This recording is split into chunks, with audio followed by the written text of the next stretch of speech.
असम के सिलचर शहर से लौजिहात का मामला सामने आया है।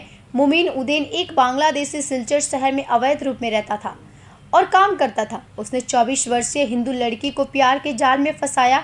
मुमीन ने हिंदू पहचान के साथ लड़की को फंसाया, उसका यौन शोषण किया, उसकी निजी तस्वीरें रिकॉर्ड की।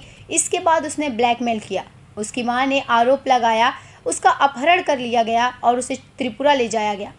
एक आवर पर আমার মেয়েরা কইছে যে আমার এরকম এরকম একটা ছেলে আমার ব্যাকমেল করে। আমি কইলাম কোন জায়গার ছেলে, তাই কইলো যে সুইমিং এর লাগা হাটের দোকানে একটা ছেলে আমার ব্যাকমেল করে, আমার ফটো করে সোশ্যাল মিডিয়ায় ইয়ে করবো, সারি দিব।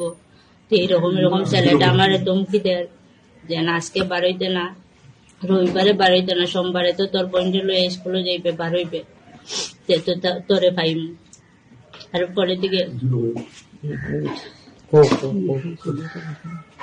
তারপরে দিকে আমার এইরকম কইছে। এখন রাত্রে তো আমি কিচ্ছু করতে পারতাম না, আমার মালিকরাও জানাইছি না, সকালে আমার কাজেও যাইতে লাগবে। তারপরে আমি কইছি আমি আইয়া যেটা করার করমু, তোর লোক কথা কইমু, কথা কইয়া দেখমু এটা কিনা করা যায়।